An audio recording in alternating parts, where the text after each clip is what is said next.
Hello and welcome to Round Robin. I'm your host, Robin McCormick with the City of Hampton. And today we are going to meet an extraordinary Hampton University freshman who has done more already than I have done in a whole lot more years. Welcome, Chental-Song Bembry. How are you? I'm great. Thank you so much for having me, Miss Robin. I'm like, my jaw just keeps dropping every time I start to look at what you've done. You have published 3 books already, Yes. wrote and illustrated them. Yes. How?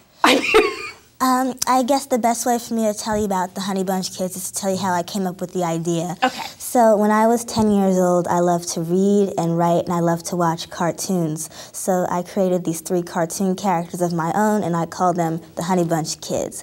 And when I was 11, my mom sent me to a writing camp where you could write a story about whatever you wanted. And at the end of the camp, your story is published into a little hardbound book. So at first I was like, I don't know what to write about in this camp. And my mom was like, write a story about those 3 Honey Bunch Kids you always draw on the floor. And I was like, okay. So in the camp, I wrote the story about the Honey Bunch Kids. And after the camp was over, I decided that I wanted to self-publish the story in camp because I love to write, and my mom wanted me to learn entrepreneurship. So in 2010, the first book was published, The Honey Bunch Kids, and this is the book that I wrote in camp when I was 11.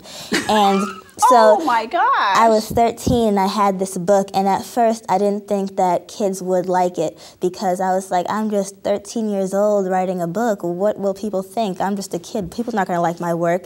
But the kids who read the book really loved it. The Honey Bunch Kids is for boys and girls 7 to 12 years old, and it's just about these kids in school learning how to get along and become friends and stay friends. So when kids read it, I think they could really relate to the characters and they could relate to the story, these kids interacting with each other in school, because kids spend the most of their time in school as it is. So when I saw the positive feedback from kids, I was like, okay, I'm doing something right. So I decided to write 2 more books. And this book is Schools in Session Book 1, and the last book is Schools in Session Book 2. So the feedback from kids about the Honey Bunch Kids has just been overwhelmingly positive, and it tells me that the Honey Bunch Kids is working, that I need to continue what I've started. Well, do you think that because when you first started writing about these kids, you were in that age range? Yes. And you were talking to kids in your age range and drawing and telling their story. Did that just come naturally to you? I mean, is that, you think, what really reaches kids? Yeah, because when I was 11, the characters in the books, they are 11. So I would go to school and have conversations with the kids in my class, and I would use parts of conversations I experienced and put them into my own story. And I think the best way to reach kids in a book is to write how they speak and how they think. And it's so fake if I try to do that. Or, I mean, it's really hard to get across and to be in that brain and to be honest when you aren't there. And you were there. Yeah, and I think that's why kids liked it so much, because they saw that I was young and the age range I was trying to reach was not too far away from my own age. So they saw me and they were able to relate to the characters and to the story more because it was something that they could also experience in real life. Well, and it's positive development, and it's a positive story. And you said yourself, the honey sort of represented a little bit of sweetness. Yeah. But it's not preachy. Right. And that's a hard balance to hit. Yeah, I mean, in the story, it's about conflict resolution. It's all about group dynamics. The Honey Bunch Kids, they are sweet kids, but like any other group of kids, they have their disagreements, they have their struggles, and the story is about them learning how to solve these conflicts together as a group and learn to overcome their struggles. And I think if kids read more stories and see more shows with people who are their age and who they can relate to solving conflict, then maybe they'll go out in the real world and be able to solve conflict as well. So that's really my goal with writing the series. Holy cow. That, and now you also have like this literacy focus, right? How did that come about? The literacy campaign I started began with the first book when I published it. And okay, wait. So here you are.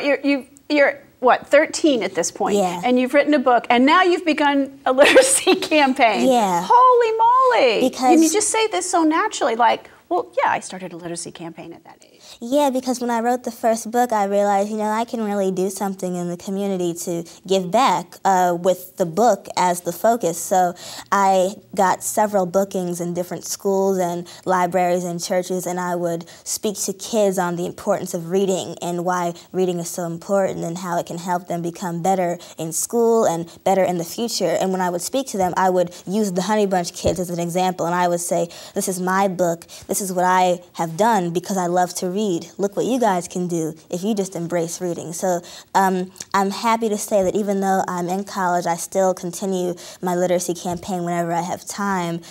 In September, I read a chapter out of the third book to some students at the Early Childhood Development Center, and they loved the story. And then I did another event on campus a few months ago. So whenever I have time, I continue to promote literacy and go into the schools and just encourage kids to keep reading, keep dreaming. That is awesome. Now you have achieved some major national attention this year. You want to tell us about that? Yes, I'm just so blessed to say that in January, I was acknowledged as an early riser at the BET Honors Award Show, which was taped on January 24th, and it aired on February 23rd.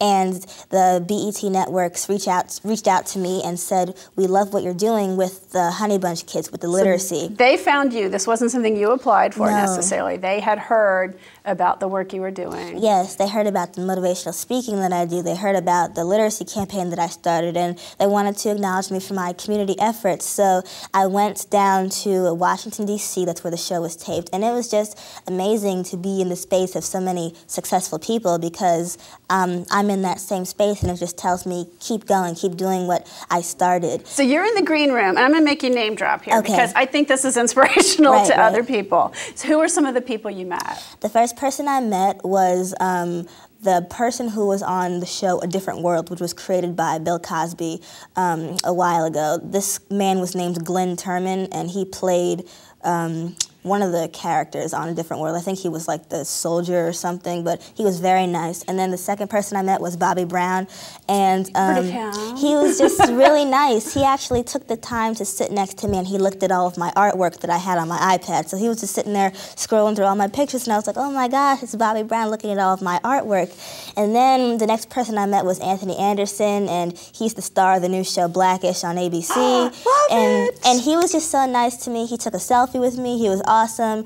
And then the last person I met for the night was Usher, and he was very nice. I'm trying to work with his New Look Foundation and speak to the kids there about literacy and entrepreneurship, so in the near future. So those are the people who I met that night. It was just a beautiful experience. I bet. And so inspirational for you. So here you are inspiring younger people, and you're getting a little bit of inspiration and mentoring from some very established people in the industry. Yeah, it was just wonderful. And also, I'm going to be on the Black Girls Rock show, which airs on April 5th at 7 o'clock p.m. And Black Girls Rock is a show that highlights women who do extraordinary things in the community. So they reached out to me last week, and they want to acknowledge me as a Making a Difference girl for my literacy work with the Honey Bunch kids. So I'm excited about that also. It's coming up soon. So that's so cool. And that's about, girl empowerment, women working together, mentoring. I mean, I think that's a really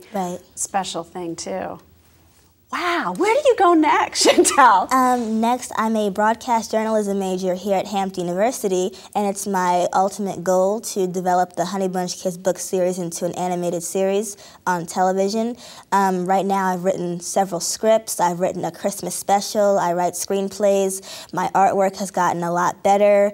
I want to partner with a major network one day and bring the Honey Bunch Kids to a global audience, and along with the animated series, I want to develop the series into a brand. So I want my characters on book bags and bed sheets and dolls and toys for children all over the world to see and enjoy the characters that I created when I was 10 years old. So that's what I want to do in the future. I believe you'll do it. You're amazing. Thank you so much. Wow, that is exciting. Okay, so why did you pick Hampton University? You probably could have gone anywhere. I could have, yeah. I picked Hampton University because my mom actually went here. She was a biology major here at Hampton, and she brought me down here several times for homecoming and stuff like that. And I just familiarized myself with the campus, and I fell in love with it. And when I found out about the great journalism department, I knew that Hampton was the place for me, and the professors here are really, really nice. They push you to do your best, and they just make it known that they care about the students' goals, and they do everything they can to help the students, and I really appreciate the atmosphere that Hampton provides for students. Well, that's wonderful. And of course, you being at Hampton University means the city of Hampton has you for the next 3.5 years, right, yeah, as an asset in the community and inspiring girls, but not just girls, inspiring the youth here. So I hope we will find more ways to tie in and allow you to give back to our community while you're here in town. Definitely. Thank you. Thank you so much. Is there anything you want to say that I've forgotten to ask you about? No, that's pretty much it. The only thing I can say is just continue what you started. Keep dreaming for people who have an idea and they're not sure if they want to continue it.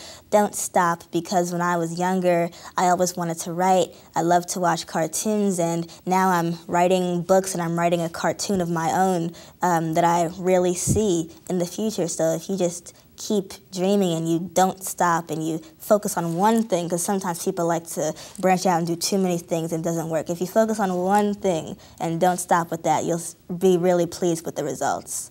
Well, thank you. You know, I think that's advice that speaks to not just youth, but to all of us. Yeah. Even adults, we give up sometimes on our dreams, and we can go back and realize them too. We're going to use you as an example. Yes, and just keep God first and just always trust Him, and He'll make you very, very happy. So thank you so much for having me. Thank you. It's inspiring to me. I think you're inspiring to kids, and I'm going to stay in touch with your career, maybe have you back here sometime. Awesome. Because I think we're going to be hearing a lot from you. Thank you so much. Thank you, Chantal. And thank you for watching. I hope you're inspired. I hope you're excited. And if there's a young person who might want these books, you can get them on Amazon. I know I've already looked. And hopefully Chantal will be around to do some readings and some publicity and help build her brand at Hampton University and here in Hampton and launch her into that bigger, amazing career. Thanks for watching.